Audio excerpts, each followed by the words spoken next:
A'udzubillahiminasyaitanirrajim. Bismillahirrahmanirrahim. Assalamualaikum warahmatullahi wabarakatuh. Saya Wan Siti Hafsah binti Wan Su, nombor metik 04404. Ingin menyampaikan tajuk penulisan dan pengucapan dakwah saya, iaitu Nusaibah binti Ka'ab, Sri Kandi Islam. Nusaibah merupakan seorang Sri Kandi Islam dan merupakan pejuang Muslimah Islam yang pertama. Dia turut serta dalam beberapa perang, iaitu Perang Uhud, Perang Hudaibiyah dan Perang Yamamah, serta menyaksikan Bait Al-Aqabah. Nusaibah binti Ka'ab juga dikenali dengan gelaran Ummu Umara. Nusaibah merupakan anak Ka'ab bin Amru dan Rabab binti Abdullah bin Habib. Dia mempunyai dua orang adik-beradik, iaitu Abdullah bin Ka'ab dan Abu Layla Abdurrahman bin Ka'ab. Nusaibah berkahwin dengan Zaid bin Asim. Dari pernikahannya, dia memiliki dua orang anak, iaitu Abdullah dan Habib. Pada suatu hari, Zaid pulang dengan gembira. Zaid bercerita bahawa dia baru sahaja mendengar dari Mus'ab bin Umair, seorang penduduk Mekah, utusan Muhammad bin Abdullah, tentang bangkitnya seorang Rasul dalam kalangan kaum Quraisy. Dia bercerita tentang Muhammad SAW, seorang Rasul yang tetap tegar berdakwah, walaupun Muhammad juga tidak tergiur dengan harta dan kedudukan yang ditawarkan kepadanya. Cerita itu sangat menyentuh hati Zaid. Kemudian Zaid berkata, "Demi Allah, saya tidak hanya hairan mendengar cerita itu, tetapi saya beriman dan bersaksi bahawa tiada Tuhan selain Allah dan Muhammad adalah Rasulullah. Andai kata kedua-dua telingamu mendengarkan cerita Mus'ab tentang Muhammad dan dakwahnya, nescaya engkau tidak akan mengingkarinya." Mendengar kata-kata suaminya, hati Nusaibah tergerak. Kemudian dengan perasaan yang penuh dengan terharu, dia berkata, "Saya beriman kepada Allah sebagai Tuhan dan Muhammad sebagai Nabi." Kemudian kedua-duanya berjanji untuk melakukan baiat pada musim haji yang akan tiba beberapa saat kemudian. Saat musim haji tiba, rombongan dari Madinah datang ke Mekah. Mereka kemudian dipertemukan oleh Mus'ab dengan Rasulullah dan melakukan baiat. Nusaibah dan suaminya termasuk orang yang mengikut berbaiat kepada Nabi dalam keheningan dan malam di Aqabah. Setelah peristiwa itu, Nusaibah dan suaminya serta rombongan dari Madinah kembali pulang. Beberapa saat kemudian, Rasulullah berhijrah ke Madinah dan menjadikan Madinah sebagai pusat dakwah dan pemerintahan. Nusaibah, suaminya dan kedua-dua puteranya ialah orang-orang yang sentiasa istiqamah dengan keimanan mereka dengan membantu meneruskan dakwah Rasulullah. Saat Perang Badar, Abdullah, iaitu puteranya, mengikut berjuang dengan gagah berani menegakkan panji-panji Islam sehingga umat Islam mendapat kemenangan. Tidak lama setelah kembalinya pasukan dari Perang Badar, Zaid meninggal dunia. Nusaibah kemudian dilamar oleh Ghaziah bin Amr. Dari pernikahannya dengan Ghaziah, Nusaibah mempunyai dua orang anak, iaitu Tamim dan Khawlah. Kesibukan Nusaibah menguruskan rumah tangga suami dan anak-anaknya tidak membuatkannya cuai melaksanakan peranannya dalam dakwah dan perjuangan umat Islam. Nusaibah bersama suami dan putera-puteranya mengikut dalam Perang Uhud, peristiwa Hudaibiyah, Perang Khaybar, Perang Hunain dan Perang Yamamah. Dalam berbagai pertempuran itu, Nusaibah tidak hanya membantu menguruskan logistik dan merawat orang-orang yang terluka. Akan tetapi, lebih daripada itu, dia juga turun ke medan perang dan mengangkat senjata untuk melindungi Rasulullah SAW. Semasa perang Uhud, Nusaybah menderita 12 luka pada tubuhnya dengan luka paling parah di bahagian lehernya. Bahkan pada perang Yamamah, selain mendapat 11 luka, tangannya juga dipotong oleh musuh. Setelah Rasulullah SAW meninggal dunia, sebahagian kaum muslimin kembali murtad dan enggan berzakat. Abu Bakar As-Siddiq yang menjadi khalifah pada waktu itu segera membentuk pasukan untuk memerangi mereka.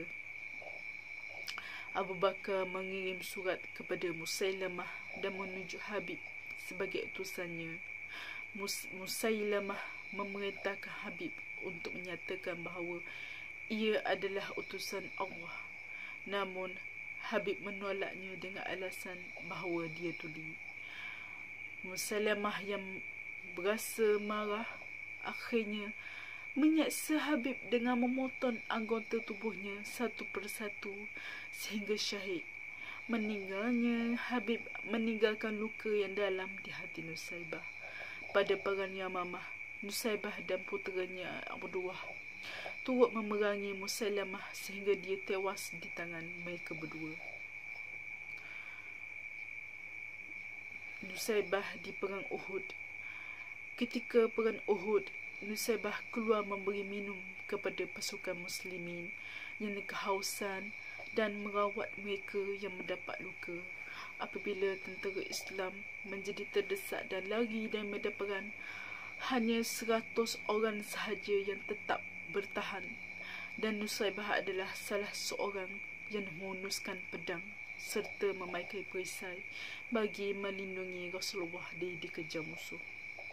Kesungguhan Nusaybah melindungi Rasulullah begitu hebat sehingga kan Rasulullah berkata, "Aku tidak menoleh ke kiri dan ke kanan kecuali melihat Ummu Umarah iaitu Nusaybah berperang di hadapanku." Ketika itu anaknya Abdullah luka parah ditikam musuh. Dia mengikat luka anaknya lalu berkata, "Bangun wahai anakku." Anaknya itu terus bangun dan melawan tentera musuh. Rasulullah yang melihat peristiwa itu merasa terharu dan berkata kepadanya, "Wahai Ummu Umarah, siapakah yang mampu berbuat seperti mana yang engkau lakukan?" Ketika tentera musuh yang menikam anaknya itu menghampiri, Rasulullah berkata kepadanya, "Ini dia orang yang telah melukakan anakmu." Nusaybah menghampiri orang itu dan menikam betisnya dengan pedang. "Ya Ummu Umarah, engkau berjaya membalasnya," kata Rasulullah sambil tersenyum melihat kesungguhan Nusaybah. Kemudian Nusaybah dengan bantuan beberapa tentera muslimin berjaya membunuh orang tersebut. Melihatkan keadaan itu, Rasulullah berkata, "Segala puji bagi Allah yang telah menenangkan kamu dan menggembirakan hatimu daripada musuhmu serta memperlihatkan balas dendammu di hadapanmu." Ketika perang Uhud ini, Nusaybah mengalami luka yang banyak, terutamanya di bahagian tubuh. Rasulullah memeriksa lukanya lalu meminta anaknya Abdullah untuk mengikat lukanya tersebut sambil berkata, "Semoga Allah sentiasa memberkati dan merahmati kamu semua." Nusaybah mendengar kata-kata Rasulullah itu. "Ya Rasulullah, mohonlah kepada Allah agar kami dapat menemani kamu di syurga nanti," kata Nusaybah. Maka Rasulullah berdoa, "Ya Allah, jadikanlah mereka semua ini penemanku di syurga kelak. Aku tidak akan mengeluh akan setiap musibah yang menimpa diriku dunia ini, kata Nusaibah sebagai membalas. Seterusnya, Nusaibah di Perang Yamamah.